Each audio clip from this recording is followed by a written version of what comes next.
ప్రభునందు ప్రియులైన మీకందరికీ యేసుక్రీస్తు ప్రభువారి నామములో శుభవందనాలు తెలియజేస్తూ ఉన్నాం.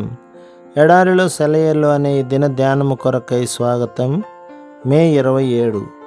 వాటిని నా యొద్దకు తెండి. మత్తయి సువార్త 14వ అధ్యాయం 18వ వచనం. ఈ క్షణాన నువ్వు ఎంతో అవసరంలో ఉన్నావా? కష్టాలు శోధనలు ముంచెత్తుకొస్తున్నాయా? ఇవన్నీ పరిశుద్ధాత్మ నిండడం కోసం దేవుడు నీకు అందిస్తున్న గిన్నెలు. నువ్వు వాటిని సరిగా అర్థం చేసుకున్నట్టయితే అవే నీకు కొత్త ఆశీర్వాదాలను తెచ్చిపెట్టే అవకాశాలు అవుతాయి. ఇంకో రకంగా ఆశీర్వాదాలు దొరికేవి కావు. ఈ గిన్నెలను దేవుని దగ్గరకు తీసుకొని రండి. విశ్వాసంతో ప్రార్థనలో ఆ గిన్నెలను దేవుని ఎదుట పెట్టండి. నిశ్చలంగా ఓపికగా కనిపెట్టండి. ఆయన తన పనిని ప్రారంభించేదాకా మీరే పని మొదలు పెట్టవద్దు. దేవుడు తనకై తాను మీకు ఆజ్ఞాపిస్తే తప్ప ఏ పని చేయవద్దు. ఆయనకి తన పని చేసే అవకాశం ఇవ్వండి. ఆయన తప్పకుండా చేస్తాడు. మిమ్మల్ని నిరాశ నిస్పృహలతో ముంచెత్తబోయిన శోధనలే దేవుడు మీ జీవితాలలో తన కృపను మహిమను ప్రసరింప చేయడానికి ఆయనకి అవకాశం ఇస్తాయి. ఇలాంటి అనుభవం ఇంతకు ముందు ఎన్నడూ మీకు తెలిసిన అనుభవాల లాంటిది కాదు. వాటిని అనగా మీ అవసరాలను నా యొద్దకు తెండి.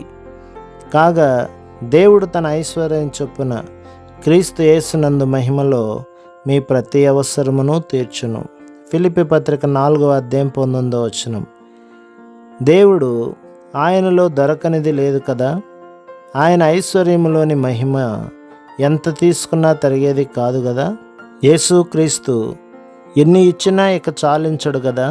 నీ అవసరాలన్నింటినీ ఆయన ఐశ్వర్యంలో నుంచి తీసుకోవడం అన్నది ఎంత మహద్భాగ్యం. ఐశ్వర్యాలన్నీ మన కంటబడినప్పుడు మన పేద అవసరాల మాటే మర్చిపోతాము. మితిలేని ఆయన సంపద అంతా నీదే.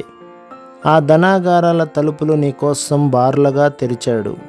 ఆయన హృదయంలో నీ మీద ఉన్న ప్రేమ వలన అమాయకమైన విశ్వాసంతో వెళ్ళి ఆ బొక్కసములో నుండి ధనరాశులు తెచ్చుకో. ఇక మరెన్నడూ మనుషుల ధనానికి ఆశించవు. మనుషుల మీద ఆధారపడవు. నా గిన్నె నిండి పొర్లుతున్నది. కృపగల క్రీస్తును కోరుకుంటే కోరినవన్నీ నిండి పొర్లుతాయి. ఆయన నింపిన ప్రతి గిన్నె అంచులు దిగజారి కారుతుంది. ఆయన నదులు ఉండవెప్పుడూ ఎండిపోయి జీవం తప్పి ఆయన సమృద్ధిలో నుండి వచ్చేది తరగదు ఎప్పుడు. తన వారికి ఇస్తాడాయన ఎప్పుడు పుష్కలంగా అంచులు దిగజారేలా. తండ్రి చేతుల నుండి మనకి కావలసింది స్తుతులతో మనం కోరుకుంటే మన పాత్ర నిండి పొర్లుతుంది. ఆయన చూపిన బాటను స్తుతులతో అనుసరిస్తే మనసంతా నిండిన సంతృప్తి గుండెలో పండి కళ్ళకు వెలిగిస్తుంది. హృదయం క్రీస్తుని నమ్మితే దానికుండవు అవసరాలిక. సర్వం నిండిన ఆయన ప్రేమను సర్వజనాలకు స్వరమెత్తి చెప్తే మన గిన్నె నిండి పొర్లుతుంది. అందని శిఖరాలు, అంతులేని అగాధాలు, మనసుకు అర్థం కాని దేవుని అపేక్ష తెలియవు మనిషి తెలివికి. కలకాలం ఆయన స్తుతిలో ఆశ్చర్యంలో కాలం గడపటమే మనకు తెలిసిన కలిమి. ప్రభు మిమ్మును మీ కుటుంబమును మీ సంఘమును దీవించి ఆశీర్వదించునుగాక. ఆమేన్.